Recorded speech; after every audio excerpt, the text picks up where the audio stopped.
नमस्कार, आप सभी का स्वागत है भरतपुर लाइव में। मैं हूं नीरज शर्मा। आज हमारे साथ हैं वार्ड नंबर 43 के पार्षद श्री दीपक मुद्गल जी, जिनसे हम चर्चा करेंगे इनके द्वारा किए गए वार्ड में विकास कार्यों के संबंध में। साथ ही साथ इस कोरोना महामारी के दौर के अंदर इन्होंने किस तरह से अपने वार्ड का ख्याल रखा कोरोना से बचाव करने के लिए। तो स्वागत है दीपक जी आपका भरतपुर लाइव में। सर, आज आपसे जानना चाहेंगे कि आपको कितना समय हो गया पार्षद बने अभी अपने क्षेत्र में? अभी नवंबर में इलेक्शन हुए थे, मैं फर्स्ट टाइम उसमें पार्षद बना और लगभग 8 से 9 महीने तक कंप्लीट करे।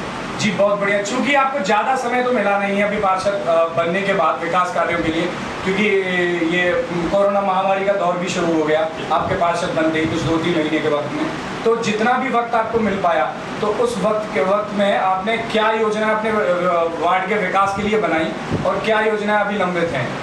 कोरोना महामारी से पूरा देश प्रभावित था, विश्व प्रभावित था, लेकिन मैंने कुछ ऐसा नहीं सोचा कि मैं यहाँ किसी विकास कार्य के लिए कोई योगदान दे या मैं घर से बाहर नहीं निकला। मैं पर डे विकास हेतु नगर निगम भी गया और वार्ड में जहाँ आवश्यकता थी मैंने पर डे वार्ड की सेवा में अपने आप को समर्पित किया।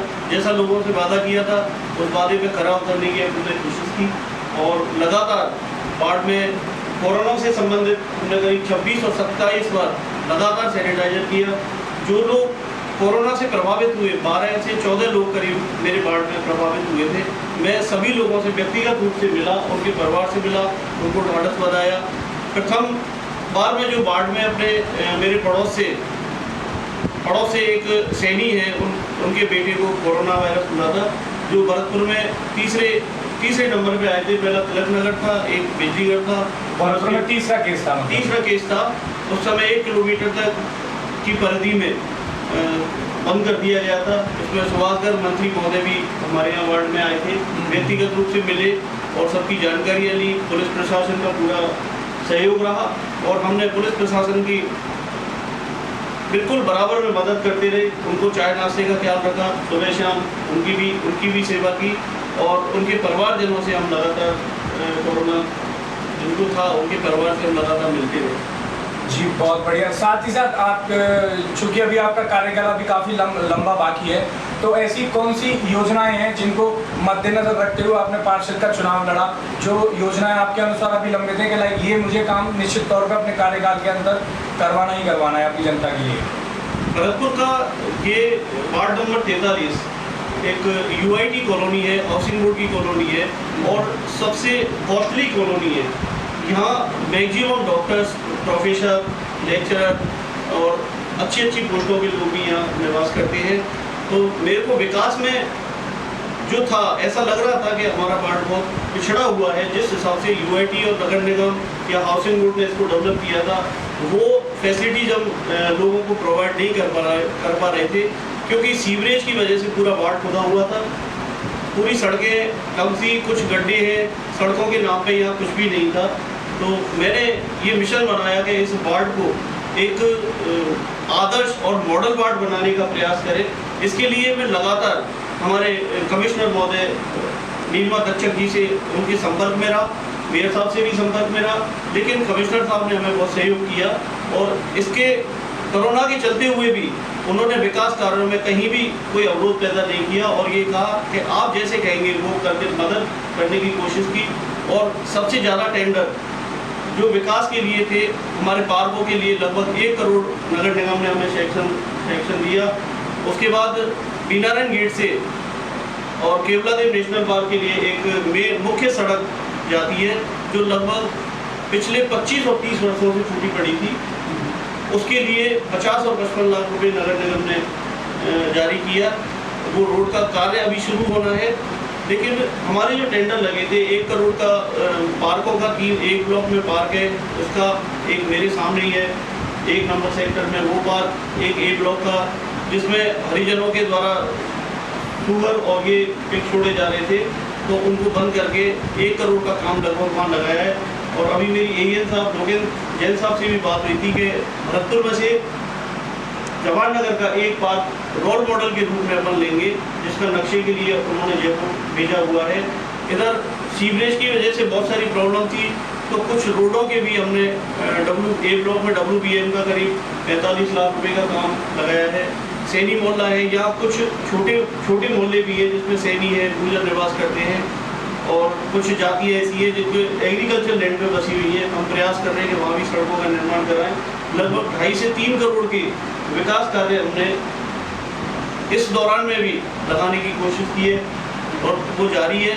टेंडर हो गए, विकास कार्य हमारा ये बनने के बाद कुछ दिखेगा कि हम किस तरीके से विकास करें।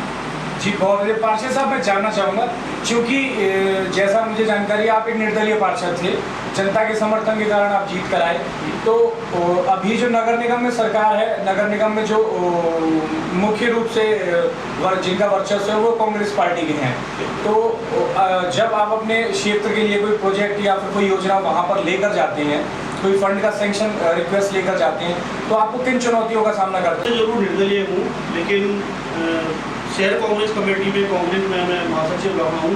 किन्हीं कारणवश मुझे टिकट नहीं मिल पाया, लेकिन जो भी कांग्रेस जन है वो ऊपर तक मंत्रिमंडल तक वो सारे मेरे जान पहचान में है। महाराज साहब की कृपा रहती है, डॉक्टर साहब सीधे मेरे संपर्क में रहते हैं, कहीं भी कोई परेशानी होती है। लेकिन मुझे कहीं नगर निगम में ऐसा नहीं लगा, क्योंकि मैं किसी कंट्रोवर्सी में नहीं रहता। मेरे लिए सब मेयर साहब हों या अपने कमिश्नर साहब हों, सबका मैं रिगार्ड करता हूँ। और क्योंकि मैं LIC से जुड़ा हुआ था, मेरा व्यवहार ऐसा रहता है कि मैं किसी राजनीतिक स्टैंड में नहीं पड़ता, और सिर्फ मुख्य मेरा जो उद्देश्य था वो ये था कि लोगों को यहाँ सुविधा मुहैया कराई जाए, और मैं अपने मिशन में अभी तक हर चीज़ में सफल रहा। कभी भी विकास कार्य के लिए भी हम लोग जब नगर निगम जाते अच्छी तरह से बात करते या समझा के किसी ऑफिसर से बात करते तो वो कभी मना नहीं कर पाते।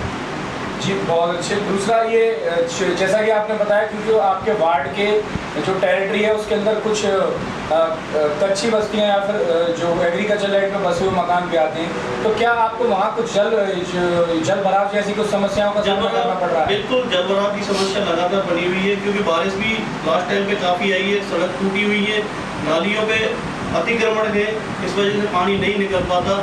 इसके लिए हमने कमिश्नर साहब से बात की थी, तो उन्होंने तुरंत प्रभाव से यहाँ कई इंजन लगवा के पानी निकासी की व्यवस्था करवाई, और इंजन अभी भी 2-1 जगह लगे हुए हैं जहाँ से पानी निकल रहा है। तो ऐसी कोई विशेष समस्या नहीं रही, लेकिन सड़क टूटी हुई थी, इस कारण से लोगों को कुछ आने जाने में परेशानी रही है।